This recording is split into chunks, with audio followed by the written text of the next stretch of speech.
اللہ کی قسم میرے نبی کی شادیاں شوق کی شادیاں نہیں تھی. ایک حدیث سناتا ہوں، ما تزوجت وما زوجت الا بوحی من السماء نزل به جبریل. سن لو لوگو، میں نے جہاں شادی کی، میں نے جہاں بیٹی دی، پہلے آسمان سے وحی آئی، جبریل لے کر آیا، پھر میں نے شادی کی. تو یہ شوق کی شادیاں نہیں ہیں، زندگی سکھانے کی شادیاں ہیں، کیونکہ سب سے مشکل رشتہ خامد اور بیوی ہے. سب سے مشکل رشتہ خامد اور بیوی ہے. اس وقت طلاقیں کیوں بڑھ رہی ہیں؟ ایک تو یہ ہماری یہ جو فاسٹ فوڈ ہے، اس نے ہمارے اندر جو ایک نیچرل سسٹم تھا اسے ڈسٹرب کر دیا ہے. تو غصہ بڑھ گیا ہے، برداشت گھٹ گئی ہے، چھوٹی چھوٹی باتوں پہ گھر اجڑ رہے ہیں، گھر اجڑ رہے ہیں. پہلے یورپ میں سنتے تھے، اب یہاں پاکستان آج شادی ہوتی، چوتھے دن طلاق ہو رہی ہوتی. میں وہاں بیان کے لیے نکل رہا تھا مانچسٹر، تو میرے ساتھ جو گاڑی چلا رہا تھا، میں نے پوچھا آپ کیا کرتے ہو؟ لاہور کا تھا. کہا جی میں وکیل ہوں. میں نے کہا یہاں کوئی جھوٹے کیس ہوتے ہیں جیسے پاکستان میں؟ کہا جی نہیں، یہاں جھوٹا کیس کوئی نہیں ہوتا، جو بھی ہوتا ہے جینون ہوتا ہے. میں نے کہا یہاں مسلمانوں کے لڑائی جھگڑے آتے ہیں؟ کہا جی ہاں جی آتے ہیں. میں نے کہا سب سے زیادہ کیا جھگڑے آتے ہیں؟ کہا جی سب سے زیادہ طلاق کے آتے ہیں. طلاق طلاق طلاق طلاق. کہ نہیں سیکھا، زندگی برداشت کا نام ہے، برداشت کرنا سیکھا نہیں. میرے نبی نے 11 شادیاں کی، ہر قسم کی عورت کے ساتھ شادی کی، خاندان کے اندر، برادری کے اندر، اور خاندان برادری سے باہر. یہی 3 نسبتیں ہیں. اپنے خاندان میں قریش، تو آپ کی کئی بیگمات قریش، حضرت عائشہ، حضرت حفصہ، حضرت زینب، حضرت ام حبیبہ، یہ سب قریش ہیں. قریش سے باہر حضرت میمونہ، حضرت جویریہ، یہ قریش سے باہر ہے برادری. پھر برادری سے بھی باہر شادی کی یہود، حضرت صفیہ یہودی کی بیٹی ہیں، ان کے ساتھ شادی کی. ہر نسل سے شادی کی. اوپر والے کا نظام ہے، اپنے سے مالدار حضرت خدیجہ، اپنے برابر ام سلمہ، ام حبیبہ، اپنے سے کم فخر میں جویریہ، صفیہ، اپنے سے غربت کے ساتھ نہیں. عمر سے بڑی کے ساتھ شادی کی حضرت خدیجہ، ہم عمر کے ساتھ شادی کی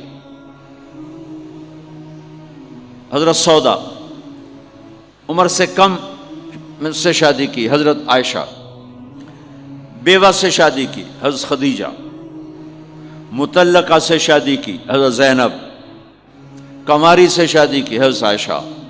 جتنی بھی نسبتیں کسی عورت کی بن سکتی ہیں، ان سب میں اللہ نے آپ کو استعمال کر کے زندگی گزارنے کا طریقہ سکھایا. تیز مزاج کے ساتھ شادی کی حضرت حفصہ رضی اللہ تعالیٰ عنہ، مزاج میں تیزی تھی. حضرت عمر رضی اللہ تعالیٰ عنہ کی بیٹی، مزاج میں شدت تھی، زندگی گزار کے دکھایا.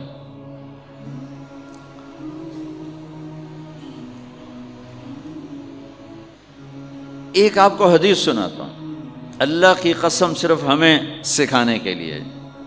جس ہستی نے اللہ کو آنکھوں سے دیکھ لیا ہو، اس کے لیے عورت کیا چیز ہے، دنیا کیا چیز ہے. میرے نبی کا معراج کے بعد دنیا میں واپس آنا سب سے بڑا مجاہدہ اور قربانی ہے.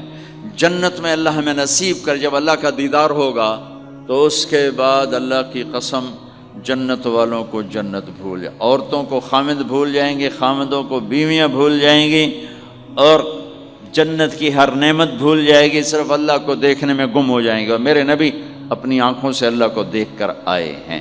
ٹھیک ہو گیا؟ اب ایک حدیث سنو کہ عائشہ مجھے جب سے پتہ چلا ہے نا کہ تو جنت میں میری بیوی ہے، تو میرے لیے تو مرنا ہی آسان ہو گیا ہے. اللہ اکبر. یا عائش انہ لیہون علی ان اریتک زوجتی فی الجنہ.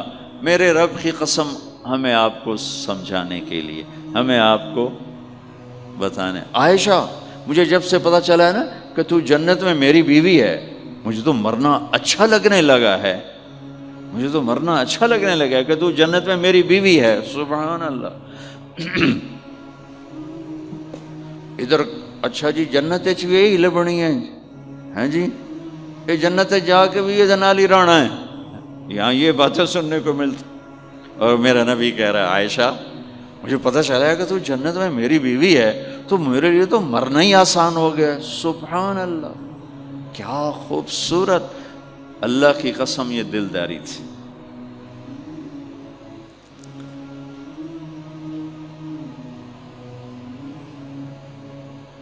سب سے مشکل رشتہ خامند اور بیوی ہے، سینکڑوں آیات اس کے لیے اللہ نے اتاری، ماں باپ کے لیے چند آیات، اولاد کے لیے چند آیات، بہن بھائیوں کے لیے چند آیات، خامند اور بیوی کے لیے قرآن پڑھا ہے، پوری سورت اتاری ہے، وہ سینکڑوں آیات اتاری۔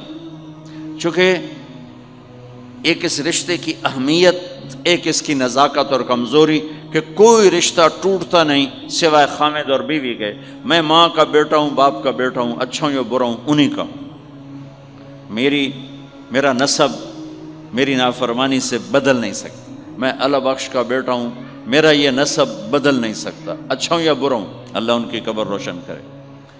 خامد اور بیوی کا رشتہ ایک بول پہ ٹوٹ جاتا ہے، ایک بول پہ ٹوٹ جاتا ہے، اس لیے اس کو بچانے کے لیے آیات آیات آیات۔ اور میرے نبی کی شادیاں کہ کس طرح ایک گھر کو لے کے چلتے ہیں، کس طرح ہر مزاج کی عورت کے ساتھ سلوک کرتے ہیں۔